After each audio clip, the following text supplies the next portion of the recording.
Every day. I mean, since, for 20 years. I mean, it was an everyday process and trying to figure out strengths and weaknesses. For example, jumping ability. Man, my vertical was a 40, it wasn't a 46 or 45. My hands are big, but they're not massive, right? So you got to figure out ways to strengthen them so your hands are strong enough to be able to palm a ball and do the things that you need to do. Quickness, I was quick, but not insanely quick. I was fast, but not ridiculously fast, right? So I had to rely on skill a lot more. I had to rely on angles a lot more. I had to study the game a lot more. But I enjoyed it though. So like from the time I can remember when I started watching the game, I studied the game and it just never changed. I don't deal with people that don't commit at that level, but then act as if they do.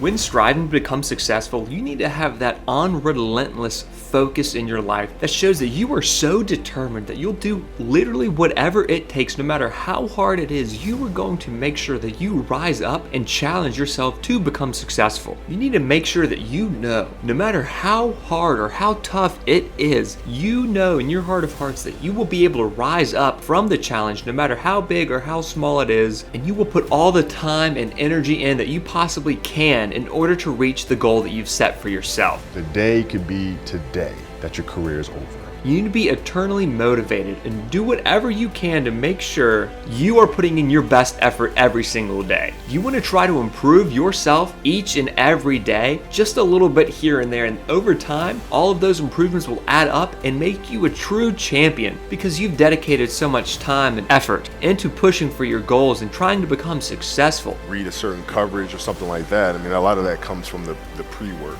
Whatever the case may be, you are going to just be an absolute stud if you refuse to let failure keep you down. Because there's nothing wrong with failure, but there is something wrong with giving up. If you just decide to give up, everything you've tried to do is an absolute waste of time. But if you fail and you come back, then it shows that you are a hard worker and you are determined to achieve your goals in your life and do whatever it takes to live the life you truly want to live.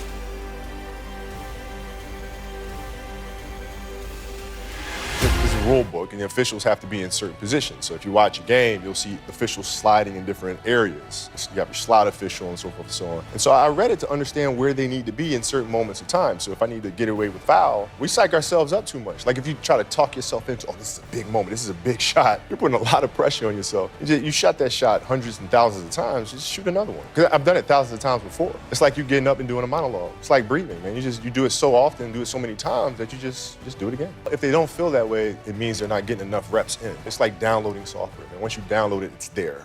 5 minutes for you to be mindful and to just sit and find that inner voice and just kind of listen to the self. Preferably it would be in the morning as you start your day. I meditate every day and I do it in the mornings and I do it for about 10 to 15 minutes. And I think it's important because it just sets me up for the rest of the day.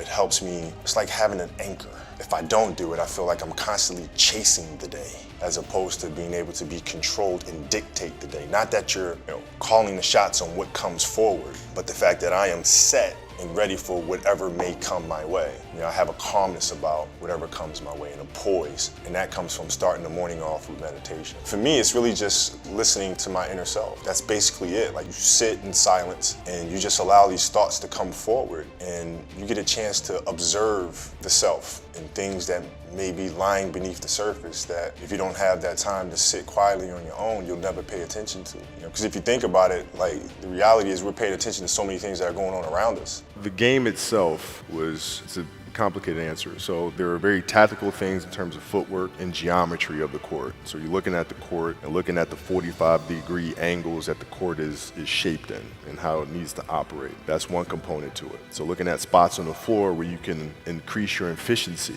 right? You can be on the wing, but there's a certain spot on the wing that improves your angle to drive to the basket, right? So that sort of stuff. Footwork of the opposition, looking at the emotion of the opposition, their tendencies, their weaknesses, and all that stuff. Understanding the momentum of the game, how to create momentum shifts, where momentum shifts come from, all this sort of stuff. And then studying outside of that, right? Looking at different industries, looking at conductors, looking at writers, looking at actors and how they get into character, and then how do they keep themselves in that mental space. So looking at different industries, looking at nature itself, and learning from that and how you can incorporate that into the game. There's a lot of studying. It's probably the most important thing. When you're in this culture in our society, you can do some phenomenal things individually, but they'll never reach their full potential unless you do them collectively. You have to figure out how to do that. And Phil Jackson was great at Phil. He wouldn't just coach the team or coach the game, but he'd read everything about every single player, about your history, how you grew up, how you were raised. He'll read every interview and he'll learn about you, and gives him a better understanding of what's motivating you or what your insecurities are. And then it just helps him communicate with you better, or even push a button here if he needs to. I learned it from Phil. There was a stretch in '03 where Shaq was out with an injury, and Phil called me up to his office and said, okay, we need you to really turn on the afterburner. Thank you all so much for watching this video. If you haven't already, please like the video, subscribe to the channel if you're new, and let us know what you thought down in the comments section below.